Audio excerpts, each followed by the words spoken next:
Carved wooden pieces, kings and their armies. Carved wooden pieces, kings and their armies. Set for a battle of patience and might. Dark were the squares on that old wooden board. Light were the squares in between. Chrissy was clever and played with determination. The sharpest opponent I've seen. So there we sat in Rose's cantina. The candles were burning down low. Tourists were laughing, the music was playing, but all eyes were fixed on our show. Chrissy moved first with the Queen's Pawn.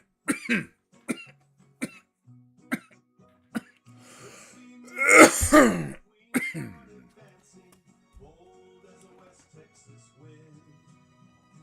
Dashing and daring, her night started dancing. She grinned as the pressure set in. But I was patient. Alrighty, folks. So, we are gonna get into the 14th installment of our ongoing miniseries on the Insurrection Act.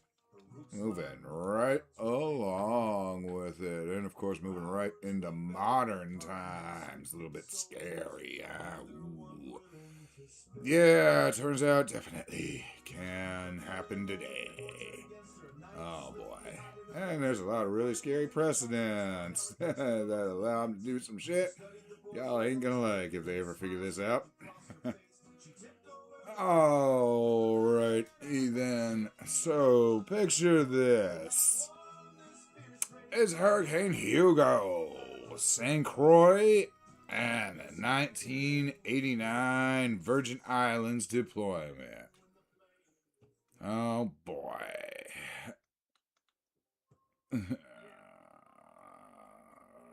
I am. So a hurricane tears through the American islands, shreds homes and infrastructure, it knocks out normal communications, it leaves terrified residents just trapped in the dark. Oh shit. And the real nightmare starts. The looting spreads. Local order starts collapsing.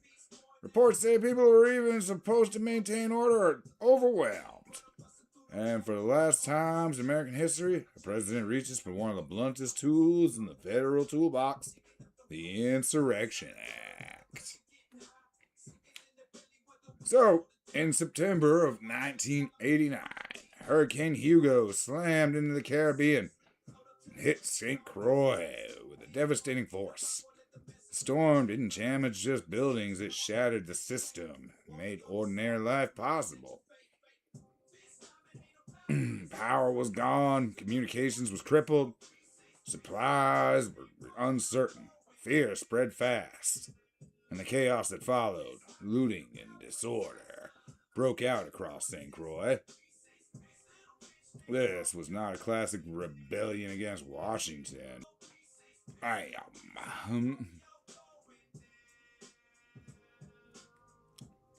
It was something more unsettling in its own way. Domestic disorder born of disaster, desperation, and institutional breakdown. Yeah.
Hey, well, yeah.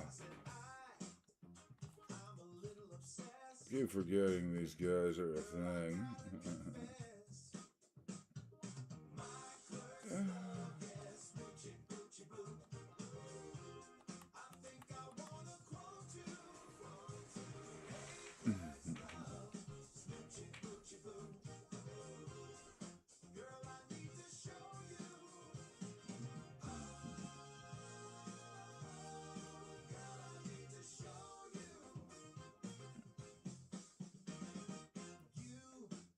You've got a hockey jersey, black and white like jersey. I drive a little nerdy, talking view, ask you early. Look out, oh, smoochy boochie boo. I think I wanna know you. Old clerks love, yeah, smoochy boochie boo. Girl, I need to show you. Girl, I need to show you. Come on, baby, what's the plan? Plan a room at 10 a.m. We'll stand in line for autographs. Take a pic and make it last. We don't need no VIP. Just quick stop loyalty.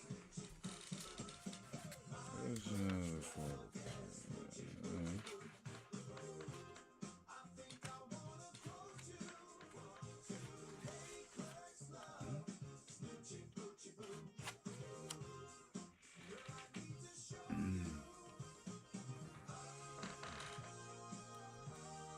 Girl, I need to show you.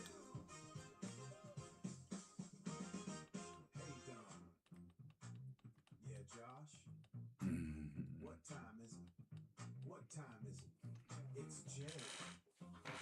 It's Silent Bob. Fan club time.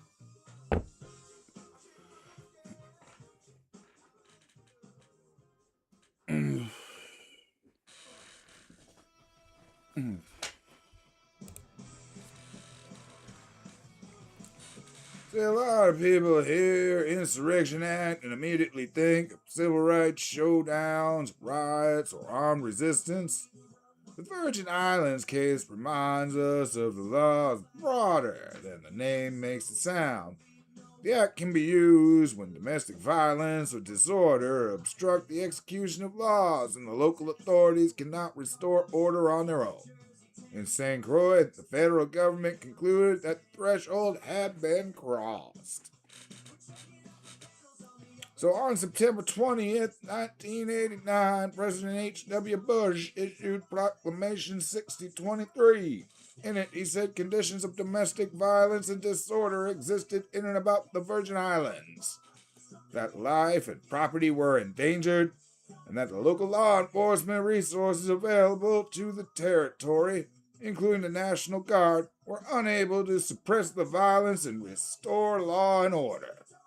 That same day, Bush issued an Executive Order 12690, authorizing units and the members of the armed forces of the United States to suppress violence and restore order in and about the Virgin Islands. In plain English, the president formally declared the breakdown serious enough that federal troops could be used inside American territory to restore order. Yeah. Once the legal machinery was in motion, federal forces were deployed to St. Croix. Their role was not ordinary disaster relief. This was not passing out water and clearing roads. This was about reestablishing control. The point of the deployment was to stop the violence, protect life and property, secure federal functions, and create enough stability for civilian government to get its footing back. That distinction matters. Plenty of disasters bring in military under other authorities. The Insurrection Act is different because it opens the door for military involvement in law enforcement when the crisis is considered beyond the capacity of civilian authorities. Now, this example reminds us that the Insurrection Act is not just a war powers relic collecting dust on the legal attic. It's a live emergency authority that can appear whenever the president decides ordinary systems have broken down badly enough. And that should make people uneasy for two reasons. First, sometimes a real crisis absolutely does overwhelm the local institutions. Second, the law gives the president a huge amount of discretion when it comes to that line being crossed. The Virgin Islands deployment may look justified by the facts, but it also shows how much authority is concentrated in one office once the magic words, domestic violence, disorder, and inability to execute the laws are invoked. Oh boy.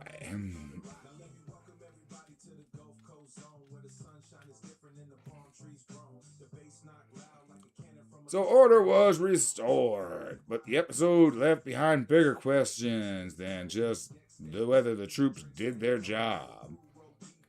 Why did the collapse of St. Croix become so severe? Why were local institutions unable to contain it faster?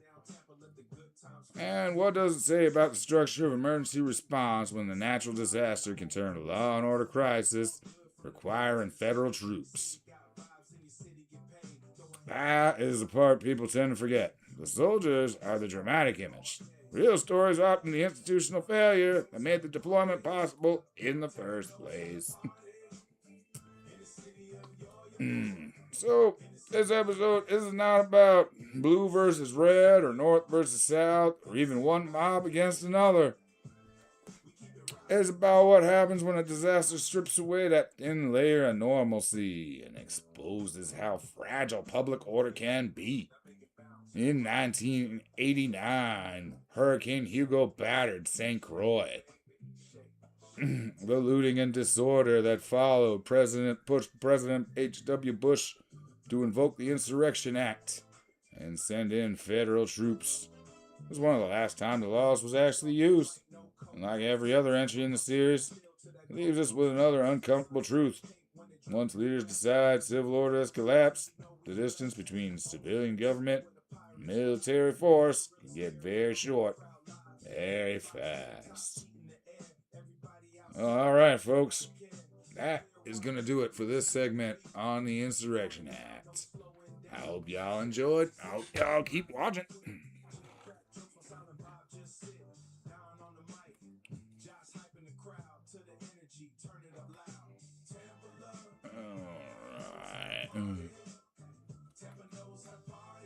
Now I'm trying to just take down some motherfuckers and finish this match up. I suppose it's better to just head towards the center.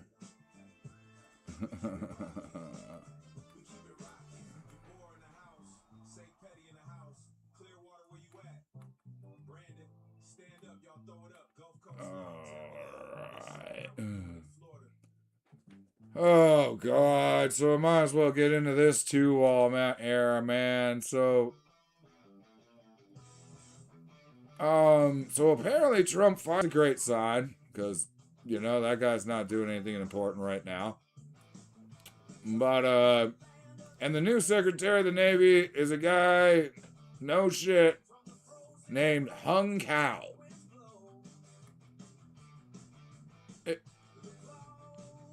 what the fuck? And it's not even like he's a serious person with who had the rotten luck of a dumb name. No, he's crazy too. Like, look that dude up. He was like, I mean, I guess he ran for like something in Virginia, Senate or some shit, and just like lost incredibly bad because he just like started talking about witchcraft and shit. Like, yeah. That guy's now running the Navy, which is the predominant force currently fighting Iran. Wow. Yeah, just, wow. I don't know, man.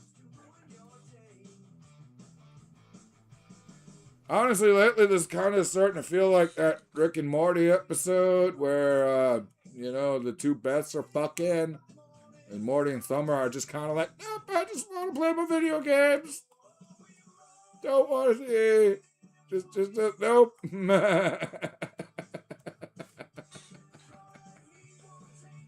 Oh, Jesus Christ.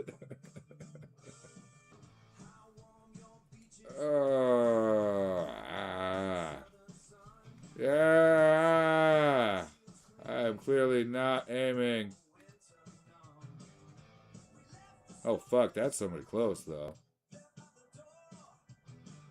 Whoa, that's somebody right there. Yeah, that's right. Motherfucker. Alright.